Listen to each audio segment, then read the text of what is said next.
नमस्कार, Keshav online classes में आपका स्वागत है। लेक्चर नंबर 16 में मैंने पिछले ही वीडियो में आपको बता दिया था कि हम प्रथम कोटि की अभिक्रियाओं के बारे में इस वीडियो में पढ़ेंगे।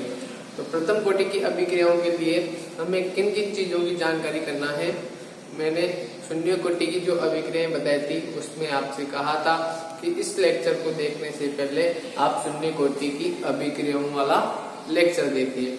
उसमें हमने समाकलित वेग समीकरण प्राप्त की थी। इसमें भी हम प्रथम कोटि के लिए समाकलित वेग समीकरण प्राप्त करेंगे और मैंने बताया था कि आप उन स्टेपों को देखना कि किस किस स्टेप से होते हुए हम समाकलित वेग समीकरण तक पहुंचेंगे। सबसे पहले हम समीकरण को मानेंगे, माना यह प्रथम कोटि की अभिक्रिया की समीकरण है। तो प्रथम कोटि की अभिक्रिया की समीकरण होने के कारण बताओ जो उसके वेग नियम, जो प्रायोगिक वेग नियम आएगा उसमें अभिक्रिया का वेग क्रिया कारकों की सांद्रताओं की एक घात के समानुपाती होगा। यानी कि ऐसी अभिक्रियाएं जिनमें क्रिया कारकों के सांद्रताओं की घातांकों का योग बताओ एक होता हो, प्रथम कोटि की अभिक्रियाएं कहलाती है।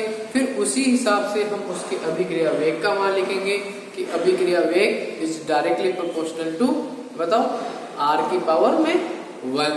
मैंने समझाया था आपको कि हम r की पावर में n लगा देते हैं और जो जैसी जैसी अभिक्रिया बनानी होती है वैसा वैसा n का मान हम लिखते जाते हैं। जब हमने शून्य कोटि की अभिक्रियाएं समझी थी तब हमने n का मान 0 रख दिया था। अब इसमें हम प्रथम कोटि की अभिक्रियाओं के बारे में जानकारी करेंगे तो हम n का मान 1 रख देंगे। सिंपल सा है। फिर जैसे ही हमें अभिक्रिया वेग नियम प्राप्त होगा डायरेक्टली प्रोपोर्शनल टू का चिन्ह हटाएंगे, k1 रख देंगे क्योंकि यह प्रथम कोटि का वेग नियतांक है, इसलिए k के नीचे क्या आ जाएगा बताओ 1 आ जाएगा। उसके बाद हम अभिक्रिया वेग को क्रिया कारकों की सांद्रताओं के रूप में लिखते हैं। कैसे? dr/dt और आगे माइनस, क्योंकि क्रिया कारकों की सांद्रताओं में लगातार कमी होती जाती है। फिर उसके बाद जब आप यहाँ बोर्ड पर गौर करिएगा कैसे करते हैं। मैंने अभी आपको यह समझाया है कि प्रथम कोटि के लिए जो dr/dt का मान होगा वह होगा k1 और r की पावर 1। अब क्या करेंगे, r इधर भी है इधर भी है, तो सभी समान राशियों को एक तरफ ले जाने की कोशिश करेंगे। तो ये जो r है इस r को मैं इधर ले आऊंगा और इस t को इधर ले जाऊंगा। वही सेम चीज है, एक ही तरीका है डेरिवेशन को हल करने का कि आप इस अवकलन को हटा दो किसी भी तरह से तो हमें समाकलित वेग समीकरण प्राप्त हो जाएगी। कैसे सर? अवकलन तभी हटता है जब हम उसका समाकलन करते हैं, तो अपने आप जो आंसर आएगा वही समाकलित वेग समीकरण बन जाएगा। तो गौर करना, सीखने की कोशिश करना, मैं क्या आपको समझाना चाह रहा हूँ, देखना ध्यान से। मैंने अभी आपसे कहा था कि जो इसका ROR होगा यानी कि रेट ऑफ रिएक्शन, यानी कि अभिक्रिया जो वेग होगा वह डायरेक्टली प्रोपोर्शनल टू होगा क्रिया कारक की सांद्रताओं की पावर में 1।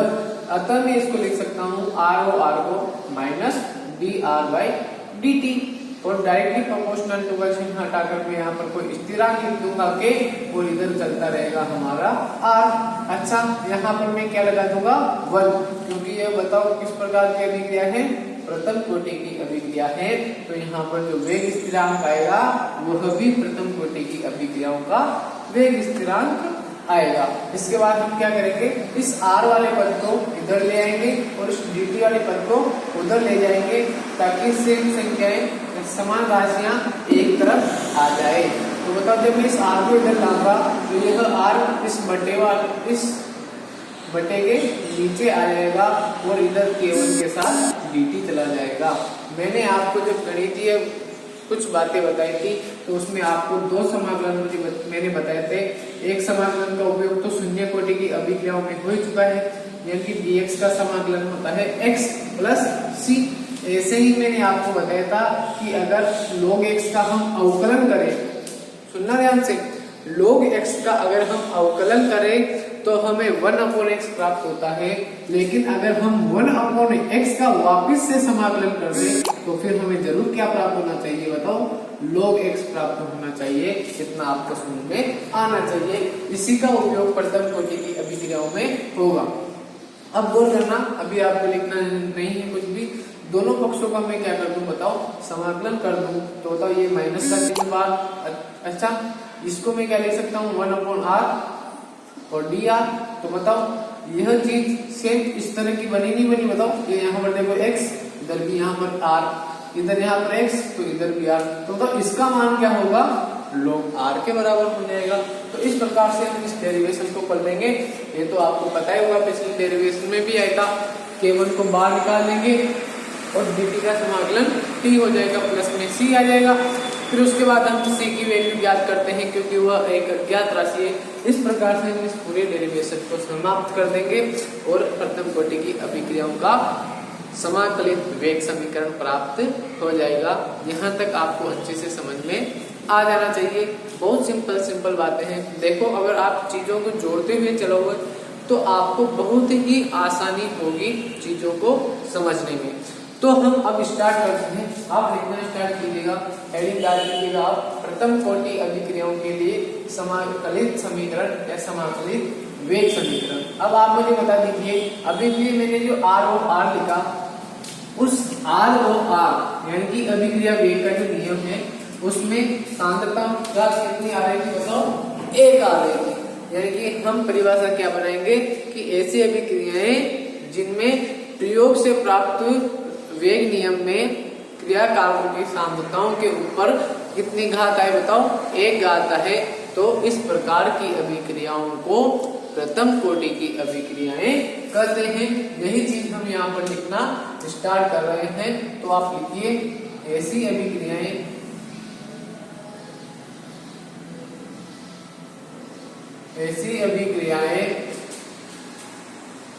जिनमें प्रयोग से प्राप्त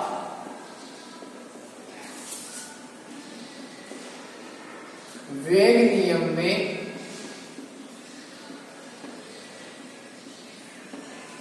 क्रिया कारकों की सांद्रता के घातांक का मान बताओ कितना हो, घातांक का मान 1 हो, प्रथम कोटि की अभिक्रियाएं कहलाती है। क्या कहलाती है बताओ, प्रथम कोटि की अभिक्रियाएं कहलाती है। यहाँ तक आपको अच्छे से समझ में आ जाना चाहिए। अब बताओ क्या कहा है इन्होंने कि ऐसी अभिक्रियाएं जिनमें प्रयोग से प्राप्त जो वेग नियम होता है, तो बताओ उसमें जो क्रिया कारकों की सांद्रताएं आएगी, उसका जो वेग नियम होगा उसमें जो क्रिया कारकों की सांद्रताएं आएंगी उस पर जो घात आएगा, अगर उस घात का मान 1 हो जाए तो वो प्रथम कोटि की अभिक्रिया कहलाने लग जाएगी। अतः हम प्रयोग से लिख सकते हैं कि इस प्रकार की जो अभिक्रियाएं होंगी, इस प्रकार की जो अभिक्रियाएं होंगी उनके लिए क्या हो जाएगा बताओ, इस प्रकार से आप लिखना, माना कोई रिएक्शन है जो रिएक्टेंट से प्रोडक्ट बना रही है, तो प्रयोग द्वारा जो प्राप्त वेग व्यंजक होता है उससे हम लिख सकते हैं कि जो इस समीकरण का अभिक्रिया वेग होगा वह डायरेक्टली प्रोपोर्शनल टू होगा क्रिया कारकों की सांद्रताओं के ऊपर 1, यानी कि प्रथम कोटि की अभिक्रियाओं का वेग नियम। यही तो परिभाषा हमने अभी यहाँ पर दी। अब इसके बाद क्या करना है, वही चीजें, सबसे पहले प्रोपोर्शनल टू का चिन्ह हटाएंगे, के आ जाएगा, अवकलन का समीकरण हमें मिल जाएगा। उसके बाद अवकलन का समाकलन कर देंगे तो हमें समाकलित वेग समीकरण प्राप्त हो जाएगी। इसके बाद आप लिखना स्टार्ट कीजिएगा। अतः बताओ अभिक्रिया वेग को हम क्या लिख सकते हैं, पिछली बार लिखा था हमने dr/dt, माइनस क्यों आया, क्योंकि यहाँ पर r है। डायरेक्टली प्रोपोर्शनल टू का चिन्ह हटाने पर केवल स्थिरांक आएगा और इधर r चल ही रहा है। इसके बाद क्या करेंगे बताइए, इसके बाद इस r को मैं इस तरफ ले आऊंगा और K1 के साथ dt को गुणा कर लूंगा। यहाँ तक आप नोट करिएगा, फिर हम इस यहाँ से लिखना स्टार्ट करते हैं। जल्दी से इसको नोट कीजिएगा।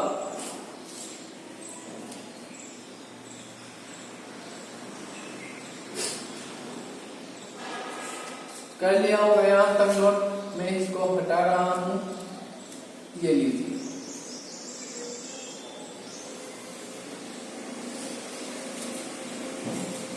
बताओ इसके बाद क्या करना है, मुझे दोनों पक्षों का क्या कर देना है, बताओ दोनों पक्षों का मुझे क्या कर देना है, समाकलन कर देना है, ताकि मुझे इस अवकलन समीकरण से समाकलन समीकरण प्राप्त हो जाए करने पर।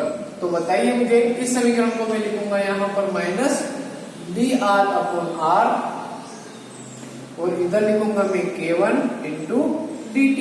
अब आप ही मुझे बताइए, इसका तो अभी मैंने समाकलन आपको बताया ही है। अगर नहीं पता हो तो आप यहाँ पर लिख सकते हो, चूंकि 1 अपॉन x इंटू dx का समाकलन log x to the base e होता है, तो हम इससे यह लिख सकते हैं, क्या लिख सकते हैं बताइए। इसकी जगह अगर x का काम r कर रहा है तो log में यहाँ पर x की जगह क्या आ जाएगा बताओ, log r आ जाएगा। यानी कि इसके बाद डायरेक्ट मैं क्या लिख सकता हूँ, log r to the base e बराबर का चिन्ह K1 समाकलन के बाहर और dt का समाकलन क्या हो जाएगा, t।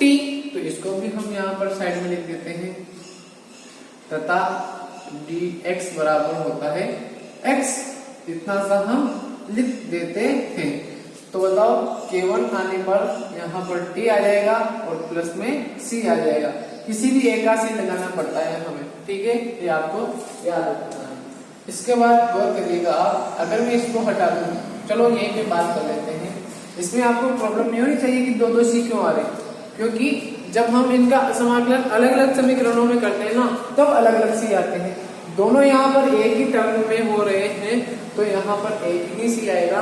यानी जो निश्चित राशि है ना, वो सब जोड़ गुणा भाग जो भी करके हमने एक तरफ कर दी और उसका जो रिजल्टेंट मान आया ना, वो सी आया। इसको आप ऐसे भी समझ सकते हो, इसको अगर मैं C1 और C2 नाम दे दूं तो C1 प्लस C2 या C1 माइनस C2 मिल करके कुछ एक नया C बन गया होगा, उस C को हमने यहाँ पर लिख दिया है। अब इसके बाद आप गौर करिएगा क्या करना है हमें। मैंने आपको पिछले वाले वीडियो में भी बताया था, इस चीज में केवल एक ही राशि ऐसी है जो अज्ञात है। इस c का मान ज्ञात करने के लिए हम इस समीकरण का उपयोग करेंगे। सर कैसे, गौर करिएगा। जब मैंने आपको समझाया था कि वहां पर जो चीज हमने उपयोग में ली थी, क्या चीज उपयोग में ली थी, वहां हमने उपयोग में ली थी कि जब अभिक्रिया प्रारंभ होती है, यानी कि ये जो अभिक्रिया है, यह अभिक्रिया जब प्रारंभ होती है उस समय यानी कि t बराबर 0 पर r का मान 100% रहा होगा, यानी कि r 0 रहा होगा और प्रोडक्ट का मान 0 रहा होगा। यही चीज का उपयोग हम यहाँ कर देंगे कि किस स्थिति का बताओ, कि when t = 0, तो बताओ उस समय r का मान क्या रहा होगा, r 0 रहा होगा। इसी चीज का उपयोग हम किसमें कर देंगे, इसमें कर देंगे, जिससे हमारी सी का आंसर आ जाएगा। जल्दी से आप इस चीज को नोट कीजिएगा और इधर साइड में लिखिएगा। इसको आप कुछ नाम दे दो, समीकरण नंबर एक ही नाम दे दो, तो इसको नाम दे दो समीकरण नंबर एक, और यहाँ पर लिख दो यह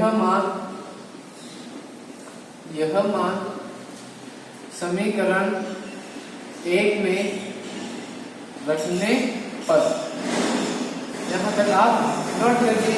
और इसके बाद देखो, मैंने t बराबर 0 यहाँ पर लिखा, सॉरी वो अपना माइनस में भूल गया, ये माइनस में हमें यहाँ पर लगाना पड़ेगा, ये वाला माइनस था, ठीक है, क्योंकि 1/x का मान तो log x होगा, लेकिन ये माइनस में तो हमें बाहर निकालना पड़ेगा। तो बताओ t बराबर 0 का मान मैं यहाँ पर रखूंगा और r की जगह क्या रख दूंगा, बताओ r 0 रख दूंगा।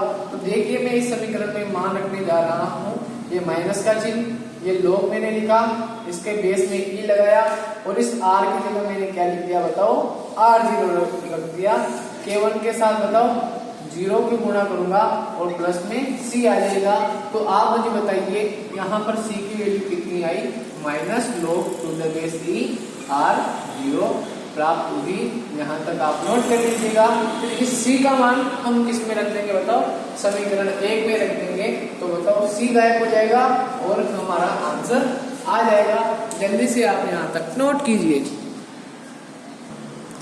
नोट कर लिया होगा यहाँ तक। अब इसके बाद क्या करना है, हमें इस c का मान उठा करके समीकरण 1 में पुट कर देना है, तो हमारा आंसर आ जाएगा।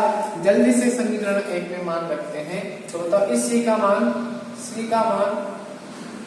समीकरण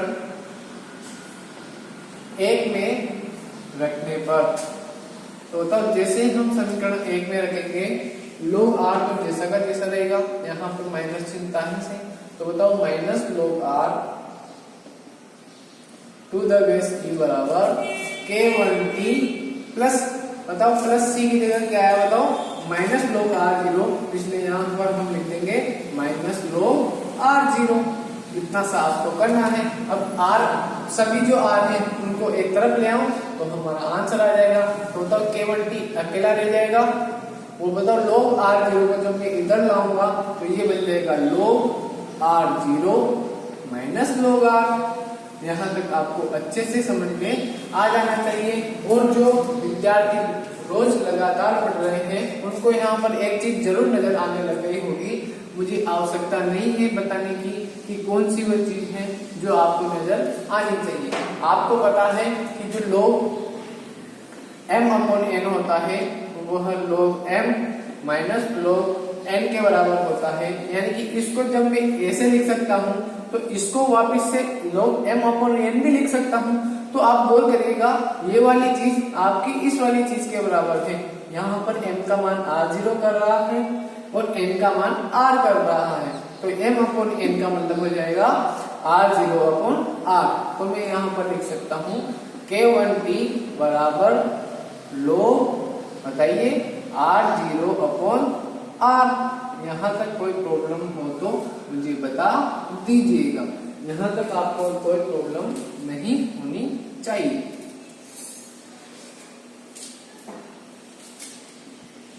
log m minus log n। इसके बाद क्या करेंगे बताओ, r0 हो गया। यहाँ तक आप नोट करिए।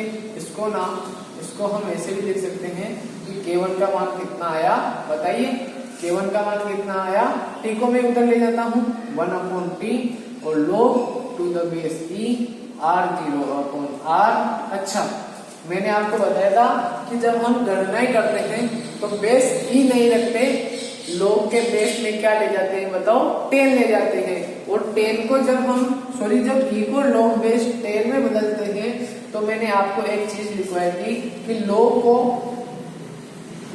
जब बेस 10 में बदलते हैं, यह फॉर्मूला मैंने लिखवाया था आपको गणित वाले लेक्चर में कि log x का मान log बेस e का मान जब log बेस 10 में बदलते हैं तो उसके आगे कुछ संख्या का मान गुणा हो जाता है और वह संख्या होती है 2.303। इन सबको अपन चेक करते रहेंगे लगातार जब आगे आने वाले डेरिवेशनों में। बहुत बार आएगा, आपके चीज बहुत काम आएगी। कई log के मान भी आएंगे, log 2 का मान क्या होता है, log 3 का मान क्या होता है। तो मैं आपको एक टेबल बना करके समझा दूंगा एक अलग वीडियो में, उसकी आप चिंता ना करिए। तो बताओ log x का मान जब e में होता है और जब 10 में बदलता है तो मुझे 2.303 से गुणा करना होता है। तो बताओ जब मैं इस e का मान 10 में बदलूंगा तो बताओ 1/t के साथ क्या गुणा हो जाएगा, बताओ 2.303 गुणा हो जाएगा। तो इसके बाद आप लिखना स्टार्ट कीजिएगा। अतः बताओ इस चीज का उपयोग जैसे ही हम करेंगे तो बताओ क्या लिख सकते हैं हम k1 का मान लिख सकते हैं 2.303 अपॉन में t और यहाँ पर लिख देंगे log बेस 10 और इधर चल ही रहा है अपन का r0/r। यहाँ तक आप अच्छे से नोट कर लीजिए और इसको समीकरण का नाम दे दीजिए जल्दी से।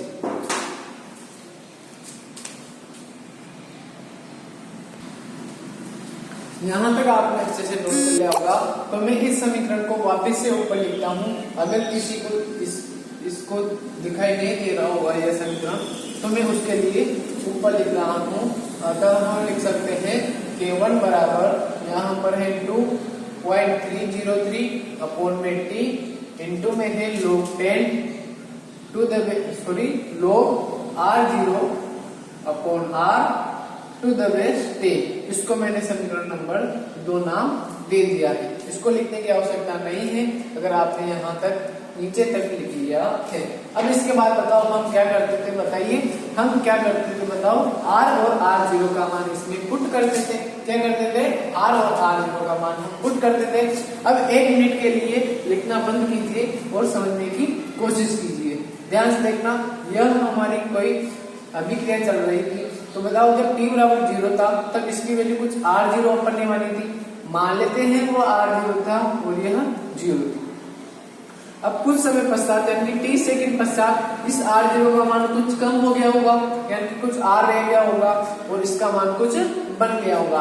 अब मान लेते हैं, माना वो जो R0 का मान था ना वो अगर a हो, सुनना ध्यान से, ऐसा ही हमने पिछले वीडियो में भी किया था कि मान लेते हैं t बराबर 0 पर जो R पूरा का पूरा था ना वह a था। अब t सेकंड बाद R में से कुछ a में से कुछ कम हुआ होगा और वह जो राशि कम हुई होगी वह किसके रूप में बढ़ गई होगी बताओ?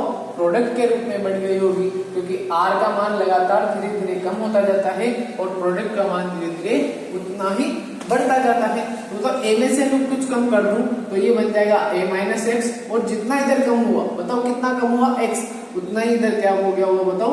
बढ़ गया होगा। यही तो अभिक्रिया होती है। तो हम इसी चीज का उपयोग करेंगे। R0 और R का मान, इन दोनों का मान कहाँ रख देंगे बताओ? इस समीकरण में रख देंगे। तो हमारे पास प्रारंभिक सांद्रता और t सेकंड पर सांद्रता के रूप में समाकलित वेग समीकरण प्राप्त हो जाएगी। ऐसा ही सेम चीज हमने पिछले वीडियो में भी की थी। तो गौर करना, आप क्या करेंगे, अब आप लिखना स्टार्ट करना। बताओ मैं इसको मिटा देता हूँ, आपको याद हो जाना चाहिए। हम यहाँ लिखेंगे कि यदि t बराबर 0 पर R0 का मान a हो तथा t सेकंड पश्चात R का मान a माइनस एक्स रह जाता हो तो समीकरण 2 में मान रखने पर ऐसा सेम का सेम इस समीकरण में या इस नोट में हम लिख रहे हैं। आप अब लिखना स्टार्ट कीजिएगा कि यदि t बराबर 0 सेकंड पर R0 बराबर a हो तथा 30 सेकंड पश्चात बताओ इसमें से कुछ कम हो गया होगा। तो हम मान लेते हैं 30 सेकंड पश्चात R का मान क्या हो गया होगा? a में से थोड़ा कम हो गया होगा। इन दोनों का मान में किसमें रख दूंगा? समीकरण 2 में रख दूंगा। तो 30 सेकंड पश्चात R का मान हो जाए तो समीकरण 2 में मान रखने पर बहुत ही सिंपल चीजें हैं। समीकरण 2 में मान रखने पर अब आप मुझे बताइए, जैसे ही मैं समीकरण 2 में मान रखूंगा तो यहाँ पर हो जाएगा K1 2.303 अपॉन में T और उसके बाद log टू द बेस 10 और यहाँ पर हो जाएगा, गौर करना, R0 की जगह तो हम लिखेंगे a बटे में R की जगह हम लिख देंगे a माइनस एक्स। इतना सा आपको लिखना है और यही चीज हमारी क्या हो जाएगी? आंसर हो जाएगी, ट्रू हो जाएगा। हमें मिल जाएगा, क्या मिल जाएगा बताओ? प्रथम कोटि की अभिक्रियाओं के लिए समाकलित वेग स्थिरांक का सूत्र या समाकलित वेग समीकरण हमें प्राप्त हो जाएगी। इसी के लिए तो हम डेरिवेशन कर रहे थे इतनी देर से। इसको आपने समीकरण नंबर 2 दिया होगा, इसको 2 दे दो या 3 दे दो, कुछ भी दे दो। तो बताओ हम यहाँ नीचे लिख देंगे पिछले डेरिवेशन की तरह क्या लिखेंगे बताओ? अतः समीकरण 2 व 3 ही प्रथम कोटि अभिक्रियाओं के लिए बताओ क्या है? प्रथम कोटि अभिक्रियाओं के लिए क्या है बताओ? समाकलित वेग समीकरण है। क्या है बताओ? समाकलित वेग समीकरण है। यहाँ तक आप जल्दी से नोट कीजिएगा, फिर हम आगे की तरफ चलते हैं और मैं आपको जल्दी से आप नोट कीजिए, मैं आपसे बात कर रहा हूँ, देखो ध्यान से। इसके बाद जब हमने शून्य कोटि की अभिक्रियाएं पढ़ी थी तो उसमें इसके बाद हमने कुछ छोटे छोटे स्टारों के रूप में छोटे छोटे पॉइंटों को पढ़ा था। उनमें से सबसे पहला पॉइंट था अंतराल समीकरण ज्ञात करना। अंतराल समीकरण का मतलब ये तो हमें किसी t सेकंड पर ही बता रही थी, लेकिन हमें किसी t1 और t2 के मध्य ज्ञात करना हो तो हम इस समीकरण को किसमें निकालेंगे बताओ, t1 और t2 के रूप में निकालेंगे, जिससे हमें t1 और t2 के लिए यानी कि delta t t2 minus t1 के लिए यानी कि अंतराल समीकरण हमें प्राप्त हो जाएगा। आपको पता है ना अंतराल का मतलब क्या होता है, डेल्टा t का मान होता है t2 माइनस t1। यानी कि इस समीकरण को हमें t1 के लिए भी निकालना होगा और t2 के लिए भी निकालना होगा, और फिर हम t2 माइनस t1 कर देंगे तो हमारा आंसर जल्दी से आ जाएगा। यहाँ तक आपने नोट कर लिया होगा। अब हम चलते हैं आगे की तरफ, चलते हैं। इस समीकरण को मैं दोबारा लिखता हूँ, देखिएगा ध्यान से।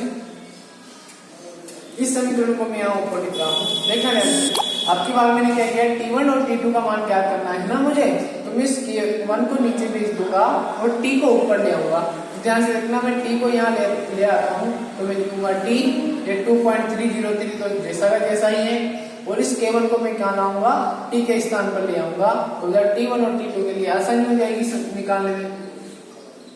अब बताओ t1 और t2 पर इस चीज में और क्या क्या चीजें बदल रही होगी, देखना ध्यान से बताओ। ये जो x है वो लगातार घट रहा हो, मतलब बढ़ रहा होगा, तभी तो a माइनस एक्स का मान घट रहा होगा। अब आप मुझे बताइए, जब t1 समय रहा होगा तो ये x1 कर देंगे, जब t2 समय रहा होगा तो इसको x2 कर देंगे, जैसा हमने शून्य कोटि अभिक्रिया में किया था।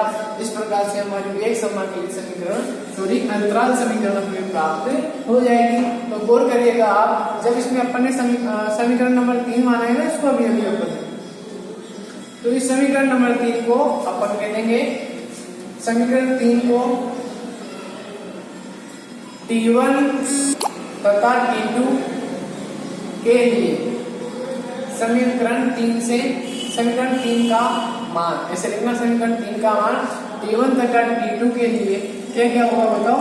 जहां t का मान होगा एक बार तो t1 रख देंगे और एक बार t1 का मान t का मान t2 रख देंगे। अतः बताओ इनमें कुछ प्रॉब्लम बदलाव होगा क्या, नहीं। 2.303 तो इसमें भी ऐसा ही रहेगा और 2.303 तो इसमें भी ऐसा ही रहेगा। अच्छा, जो k1 है वो भी बदलेगा क्या, नहीं। k1 तो एक कांस्टेंट है, यानी कि प्रथम कोटि अभिक्रियाओं के लिए वेग नियतांक है, तो उस पर्टिकुलर अभिक्रिया के लिए तो k1 वही रहेगा, तो इसको मैं लिख दूंगा k1 और यहाँ पर मैं लिख दूंगा k1। अच्छा, लोग का मान यहाँ पर 10/10 में है तो वो भी 10 ही रहेगा। अच्छा, मुझे आप बताइए, जो प्रारंभिक सांद्रता थी वो समय के साथ थोड़ी ना बदलेगी। प्रारंभिक सांद्रता तो 100 मोल थी तो 100 मोल ही रहेगी, तो एक ही जगह मैं a रहने दूंगा, यहाँ पर भी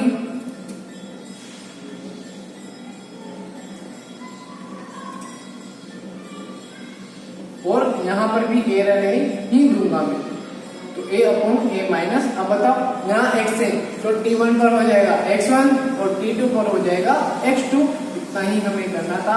यह समीकरण नंबर 3 थी, तो इसे 4 और इसे 5 दे दीजिए। फिर हम जल्दी से आगे बढ़ते हैं, जल्दी से इसको आप नोट कर लीजिए, ठीक है। इसके बाद हम क्या करेंगे बताओ, t2 माइनस t1 करना है तो क्या करेंगे, t1 माइनस t2 को तभी होगा जब हम समीकरण 5 में से समीकरण 4 को घटा दें। तो अगला स्टेप हमारा होगा इक्वेशन 5 माइनस इक्वेशन 4 करने पर। तो बताओ, जैसे हम इक्वेशन 5 माइनस 4 करेंगे तो बताओ कितना आ जाएगा, t2 माइनस t1। बताओ यहाँ पर 2.303 दोनों में कॉमन आएगा, तो 2.303 को मैं कॉमन ले लूंगा और k1 को भी मैं कॉमन ले लूंगा। अच्छा देखो, 5 में से 4 को घटाया है तो 5 वाली जो जितनी भी राशियां होंगी वो पहले आएगी और माइनस के बाद वाली 4 वाली आएगी। तो बताओ 5 वाली कौन सी है, ये वाली। तो इस लोग को मैं पहले लिख देता हूँ, क्योंकि अपन इसी में से तो घटा रहे हैं इसको, यानी कि यह माइनस यह करेंगे अपन। तो उधर लोग इसको मैं ऐसे लिख देता हूँ आपकी बात, a upon a minus x2। बताओ माइनस का चिन्ह लगा करके, बताओ माइनस का चिन्ह तुम्हें लगाना ही पड़ेगा, और माइनस का चिन्ह लगा करके हम लिख देंगे log 10। यहाँ पर हम लिख देंगे a upon a minus x1। इतना सा आप कर लीजिएगा। फिर हम आगे की तरफ चलते हैं। अच्छा, कोई बच्चा अगर मुझे ये सोल्व करके बता दे तो मजा आ जाए। कर लिया हुआ यहाँ तक नोट? अगर ये चीज नहीं आ रही हो तो देख लेना इधर ध्यान से। गणित वाले बच्चों ने इसको कर लिया होगा, लेकिन जो बायो वाले बच्चे हैं वो खोल कर लेगा। बताओ, केवल मैं इस डिब्बे को इधर समझा रहा हूँ, ध्यान से देखना। मैंने यहाँ पर जो log m अपॉन n है उसकी परिभाषा लगाई, तो बताओ log m अपॉन n मुझे क्या दे देगा? log m minus log n। तो मैं इसको क्या लिख सकता हूँ? log m माइनस n के स्थान पर मैं लिख सकता हूँ log, बताओ, a minus log a minus x2, यही लिख सकता हूँ। ऐसे ही बताओ, ये माइनस का चिन्ह चल रहा है तो मैंने माइनस का चिन्ह लगा दिया। उसके बाद बताओ log वापस से m अपॉन n है, तो इसको भी मैं क्या लिख दूंगा? m log m minus log n लिख दूंगा। तो मुझे आप बताइए, log a हो जाएगा और माइनस में log a माइनस x1 हो जाएगा। यहाँ तक किसी को कोई प्रॉब्लम नहीं होनी चाहिए। जल्दी से आप इसको देखिए, किसी को प्रॉब्लम हो तो मुझे बताइए, नहीं होनी चाहिए। देखकर ध्यान से। अब इस पूरे ब्रैकेट को अगर मैं खोल दूं, ये पूरा ब्रैकेट चल ही रहा था ये वाला। अब देखना ध्यान से, अगर मैं इस माइनस को खोलूं तो अगर माइनस इससे गुणा होकर के माइनस हो जाएगा, लेकिन वो माइनस इस माइनस से गुणा होकर, बताओ, माइनस माइनस गुणा होकर के क्या हो जाएगा? बताओ, प्लस हो जाएगा। तो मैं इसको प्लस कर दूंगा। अब आप मुझे बताइए, log a से log a कर दिया और ये आंसर आया हमारे पास, प्लस में आया log a माइनस x1 और माइनस में आया log a माइनस x2। अब वापस से बताइए मुझे, log m माइनस n मिला, तो मैं इसको वापस से क्या लिख सकता हूँ? log m अपॉन n लिख सकता हूँ, यानी कि मैं लिख सकता हूँ log a minus x1 upon में a माइनस x2। इस प्रकार से अगर आपको कोई समस्या हो रही हो तो मुझे बता दीजिएगा। अगर नहीं हो रही तो बताओ, इस जो पूरा डिब्बा था, इस डिब्बे की जगह मैं क्या लिख सकता हूँ? बताओ, log a minus x1 upon a minus x2 लिख सकता हूँ। तो आप घर को भी इसको सोल्व करके देख लेना। अगर नहीं आए तो एक बार मेरे से आप बात कर लीजिएगा, मैं आपको इसको समझा दूंगा, या तो अपने ग्रुप में आप बता दीजिएगा या फिर मेरे पर्सनल जो व्हाट्सएप नंबर है उस पर आप इस समस्या को या कोई भी समस्या को मेरे सेंड कर सकते हो। तो बताओ, इस पूरे ब्रैकेट की जगह मैं क्या लिख सकता हूँ? बताओ, log a minus x1 upon a minus x2 लिख सकता हूँ। तो देख गौर करिएगा, मैंने इस समीकरण को यहाँ पर लिखा, तो बताओ t2 माइनस t1 मैंने लिखा, t2 माइनस t1 बराबर में 2.303 अपॉन में k1। और बताओ, इस पूरे जो ब्रैकेट था उसकी जगह मैं क्या लिखूंगा? केवल log बेस 10 के अंदर में लिखूंगा a minus x1 upon a minus x2। और यही हमारी क्या हो जाएगी? बताओ, अंतराल समीकरण हो जाएगी। क्या हो जाएगी? बताओ, अंतराल समीकरण हो जाएगी। इसे अच्छा छोटा वाला स्टार आपने लगा दिया होगा वहां पर अंतराल समीकरण में, नहीं लगाया तो लगा लेना छोटा सा स्टार। जब हमने यहाँ से प्रारंभ की थी ना, ये वाली चीज देखी थी यहाँ पर t1 और t2 के लिए समीकरण 3 में मानक निकाल, तो ये दोनों समीकरण हमें प्राप्त हुई थी t1 और t2 वाली। तो इन सभी दोनों समीकरणों के ऊपर एक छोटा सा स्टार लगा के लिखते ना अंतराल समीकरण। मैंने वो चीज भूल गया, ठीक है। इसके नीचे हम क्या लिखेंगे? बताओ, यही हमारी अंतराल समीकरण है, तो लिख देना समीकरण 5, समीकरण 4 अंतराल समीकरण है।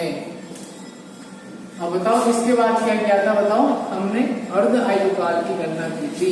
अर्ध आयुकाल का मान आपको पता होना चाहिए, यानी कि वह समय जिस समय जो प्रारंभिक सांद्रता थी A, वह क्या हो जाए? बताओ, कुछ समय पश्चात क्या हो जाए? आधी हो जाए। यानी कि वह समय जिस समय पर जाकर जो प्रारंभिक सांद्रता थी वे अपने मान का कितना देते हैं? बताओ, आधा रह जाए।